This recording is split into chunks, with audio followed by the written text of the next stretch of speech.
eh, para menteri ke depan itu perlu terus menggaungkan tentang ideologi Pancasila di di kalangan bawahannya, di lingkungan kementerian itu sendiri maupun di tengah masyarakat begitu.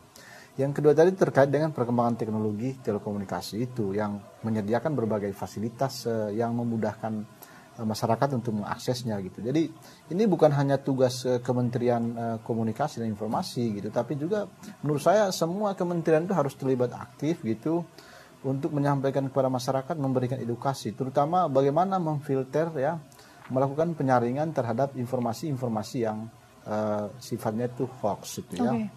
Saya kira sepakat dengan Bang Hari katakan tadi bahwa saya kira ke depan perlu ada regulasi untuk pembatasan pengaksesan ya. Bahwa harus di usia sekian baru dia bisa mengakses itu. Sehingga dia bisa tahu bahwa ini hal yang positif, ini yang tidak. Dan ini yang bisa mengancam dan ini yang tidak. Itu saya kira itu saya sepakat. Terima kasih banyak Bang Ramses. Bang Hari apa pandangannya? Ya, saya sih memberikan salah satu solusi misalnya gini. Orang bisa mengakses media sosial harus berumur 17 tahun misalnya. Kan itu. Dia harus punya KTP, punya NIK. Kalau itu tidak punya, maka masih di bawah umur tidak boleh dia mengakses yang namanya media sosial. Itu aja. Berarti masih sama dengan tantangan yang akan dihadapi para menteri kemudian? Artinya ke depan ada regulasi atau aturan yang harus dibangun oleh pembantu presiden segera bukan membatasi, tapi sebenarnya memang ini harus. Karena dikontrol begitu kontrol karena yang bertanggung jawab harus di atas umur 17 tahun lah. Kalau di bawah itu ini bisa terjadi kacauan ya. Kita lihat bagaimana yang namanya anak STM belum 17 aja sudah.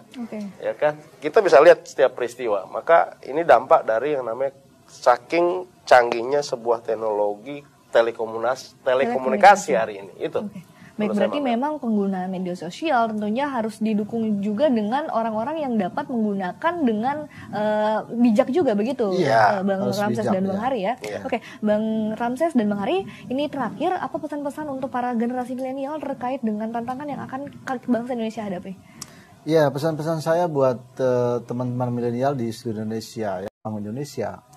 Lalu bagaimana dengan support dari para menteri, karena para menteri itu adalah pembantunya dia kan begitu. Nah otomatis kalau para menteri ini menjadi pembantunya dia, mereka juga harus memiliki semangat yang sama, ya kan, sehingga apa yang menjadi keinginan Jokowi dan Wakil Presiden Maruf Amin juga itu tercapai gitu. Nah menurut saya kira mungkin saja alasan Presiden memilih orang-orang milenial untuk menjadi menteri ke depan, mungkin untuk bisa menyelaraskan keinginan dia, ya, mempercepat kemajuan Indonesia ya di berbagai bidang tadi itu, baik di infrastruktur pembangunan maupun juga di pembangunan dari sumber daya manusia gitu. Nah saya kira mungkin ini hal yang diinginkan oleh Presiden sehingga dia membutuhkan orang-orang muda ya, kelompok-kelompok milenial yang bisa bergerak cepat, berpikir cepat, juga berpikir out of the box ya, berpikir di luar kotak yang tidak berada dalam suatu cengkraman berpikir yang sangat statis begitu. Saya kira mungkin ini ini pandangan saya melihat apa sih keinginan Pak Jokowi sampai dia memilih orang-orang milenial atau kelompok milenial bahasa sekarang gitu. Baik. Bang Ramses, terima kasih atas pandangannya. Kita sekarang akan mendengar pandangan dari Bung Hari. Silakan Bang Hari. Kalau saya lihat Pak Jokowi memang mengambil nilai-nilai reformasi ya.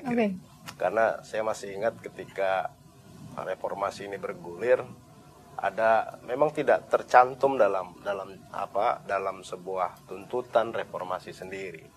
Tapi salah satu poinnya adalah bagaimana ada isu yang pernah muncul di saat reformasi itu, isu ya, tapi bukan menjadi tuntutan, potong satu generasi. Karena memang di era sebelumnya, era otoritarian, terjadi stagnasi regenerasi.